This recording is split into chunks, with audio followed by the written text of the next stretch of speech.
Imagine a man born into the lowest, most brutal rung of society. He is not a citizen. He is not a free man. He is property.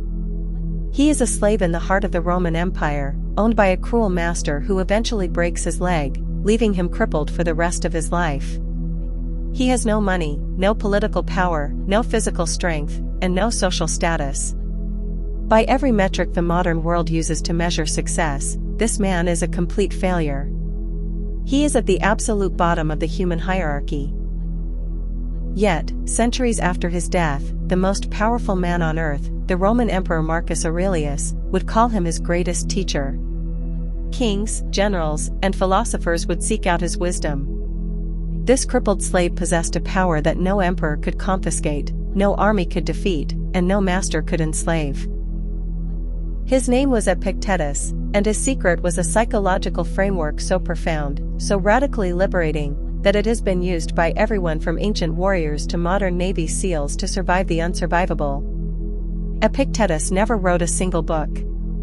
He was a teacher, a lecturer who spoke to his students in a small school in Nicopolis, Greece. But one of his most devoted students, a historian named Arrian, sat in the front row and took meticulous notes of his master's lectures. Arrian eventually compiled the absolute core, the most vital, life-saving lessons from those lectures into a tiny, pocket-sized manual. He called it the Enchiridion. The word literally translates to in the hand or handbook. It was meant to be a weapon you could carry with you at all times, a mental dagger to cut through the illusions, anxieties, and tragedies of daily life. Today, we are going to dive deep into this masterpiece. We will decode the ultimate Stoic operating system, uncover the secret to absolute invincibility, and learn how to master the only thing in the universe that truly belongs to you.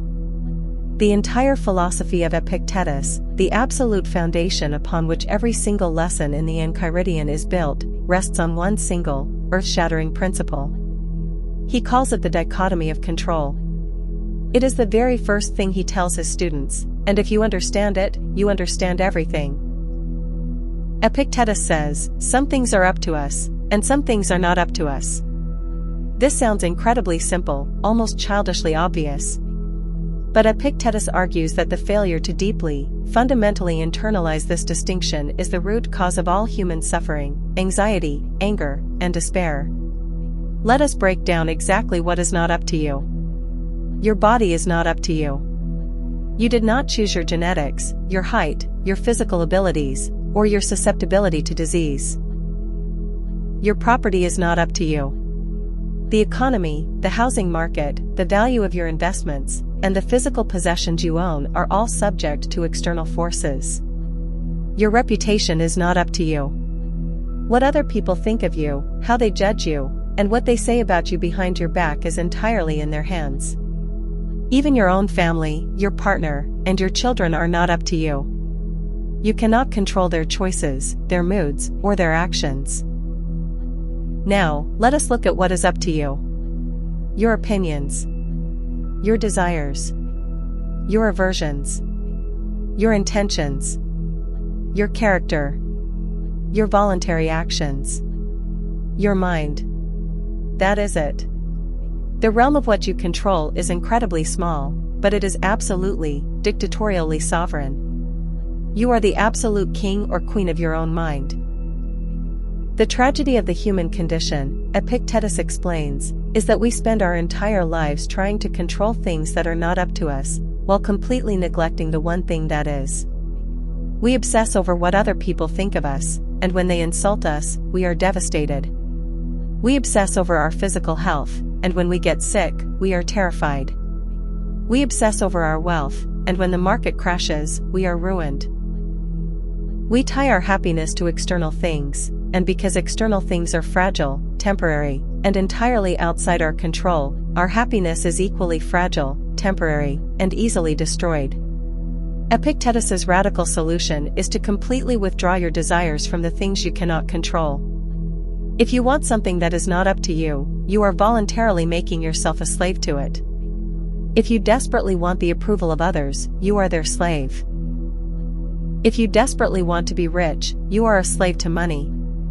But if you only desire the things that are up to you, your own integrity, your own effort, your own rational choices, then you become invincible. No one can stop you from being a good person. No one can stop you from trying your best. No one can force you to compromise your character unless you allow them to. When you align your desires strictly with what is up to you, you achieve ataraxia, a state of profound, unshakable tranquility. You become a fortress that the world cannot breach. Once you accept the dichotomy of control, you must confront the second great illusion of the human mind, the belief that external events cause our emotions. Epictetus delivers one of the most famous and powerful lines in the history of philosophy. Men are disturbed not by things, but by the views which they take of them. Think about the profound implications of this. It is not the rain that ruins your day, it is your judgment that the rain is bad. It is not the person who cuts you off in traffic that makes you angry, it is your judgment that they should not have done that. It is not the loss of a job that destroys you, it is your judgment that losing a job is a catastrophic tragedy. The event itself is just a neutral fact. It is completely devoid of emotional meaning until your mind assigns a meaning to it. Let us look at a modern example. Imagine two people get fired from the exact same company on the exact same day. Person A is devastated. They fall into a deep depression, they feel worthless, they panic about the future, and they view the event as a terrible injustice.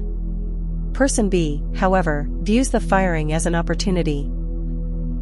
They feel a sense of relief, they update their resume with excitement, and they view the event as a necessary push toward a better career. The external event is identical. The emotional outcome is completely opposite. Why? Because the event did not cause the emotion. The judgment about the event caused the emotion. Epictetus teaches that if you can master your judgments, you can master your life. When something bad happens, your immediate instinct is to say, "This is terrible." Epictetus tells you to stop and ask yourself, is this actually terrible, or is it just my judgment that it is terrible?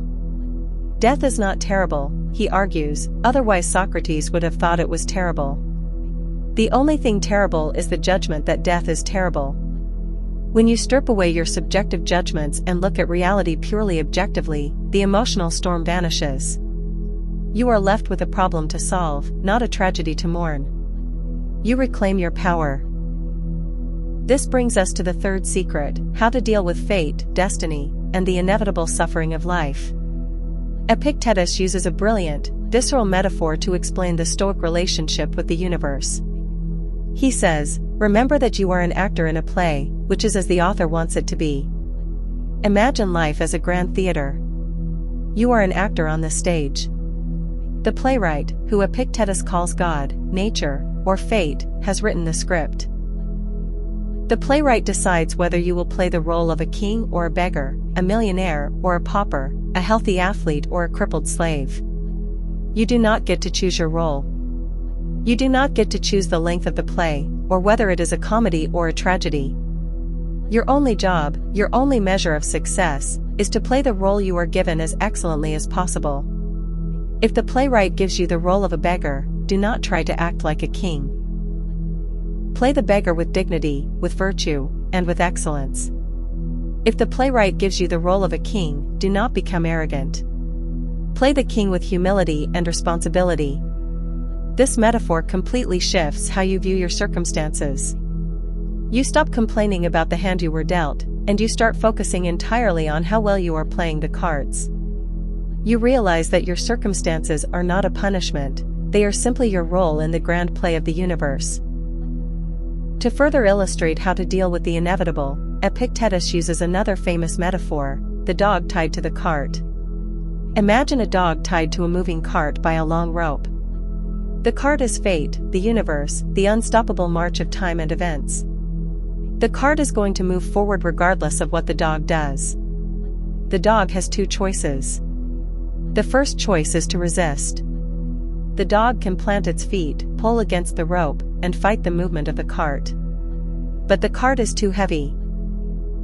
The dog will eventually be dragged, choked, and injured, suffering immensely, and it will end up in the exact same place anyway. The second choice is to accept. The dog can simply trot alongside the cart, matching its pace, walking willingly with the rope slack. The dog ends up in the exact same place, but it arrives in peace, without suffering, and with its dignity intact. Epictetus asks you, which dog are you? When tragedy strikes, when you get sick, when you lose money, when a loved one dies, you can fight reality. You can scream, "Why me? This isn't fair. I didn't deserve this." You can pull against the rope. But reality will drag you anyway, and you will suffer twice, once from the event, and once from your resistance to it. Or, you can accept it. You can say, "This has happened. It is part of the cart's journey. I will walk alongside it." This is not passive resignation, it is active, rational acceptance.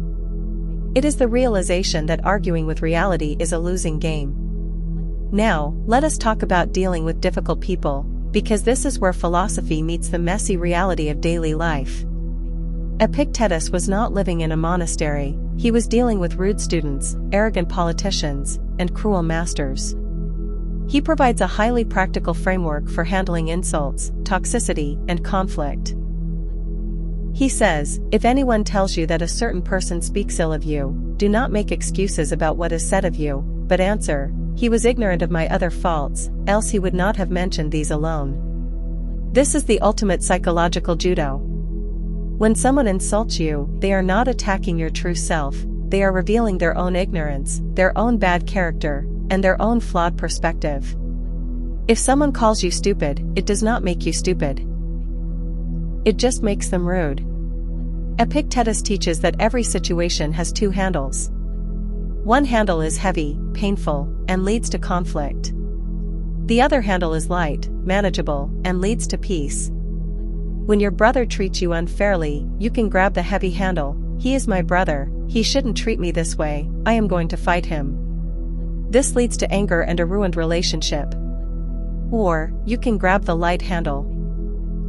"He is my brother, we were raised together, it is natural that we will have conflicts. I will focus on my own behavior and respond with virtue." This leads to peace. You always have the choice of which handle to grab. Do not let other people force your hand. Furthermore, Epictetus warns us about the cost of external things. He says, everything has two handles, the one by which it may be borne, the other by which it may not. But he also says that everything in life has a price tag. If you want to be a politician, you have to kiss babies, shake hands, compromise your time, and deal with public scrutiny.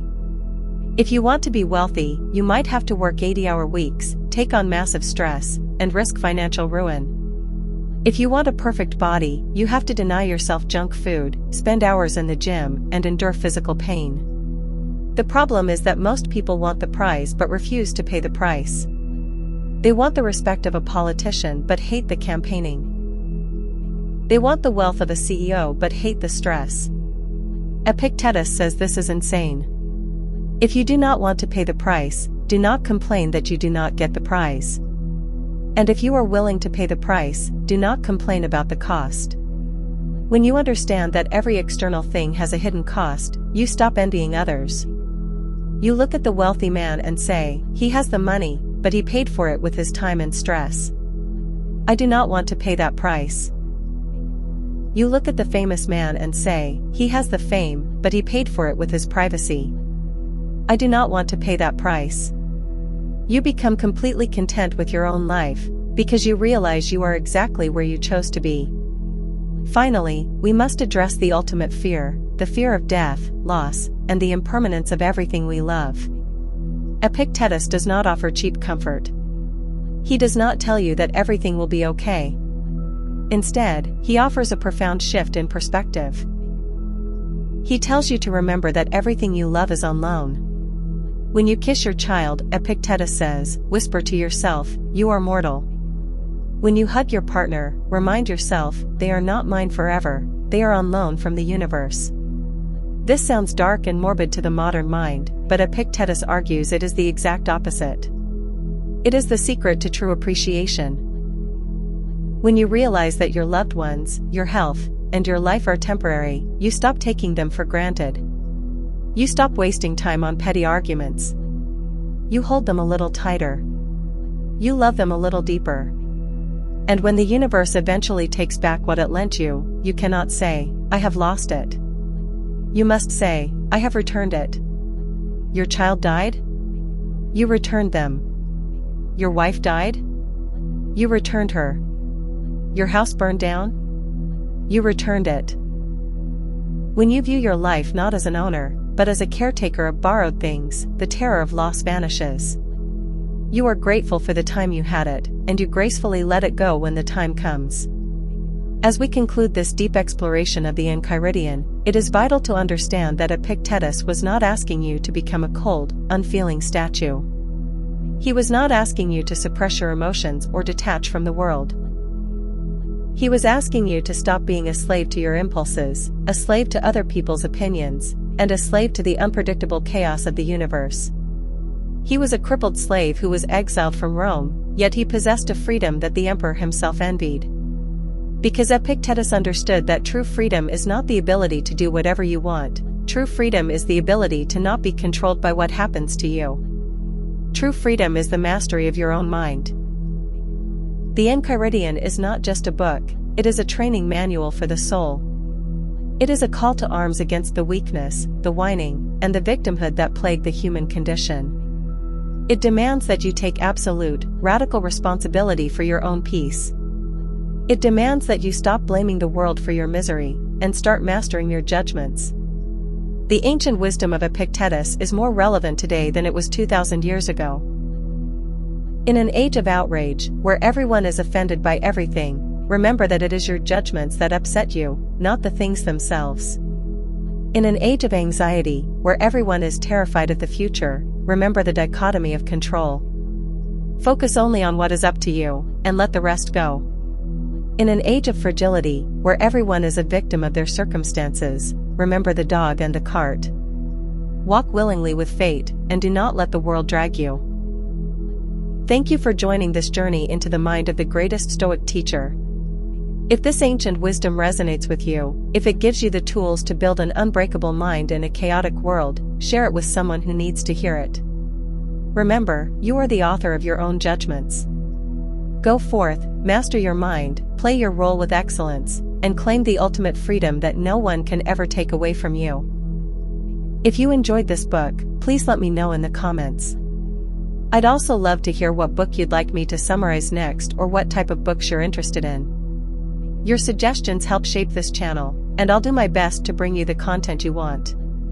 Thank you for subscribing to Raw Books. Your support means a lot.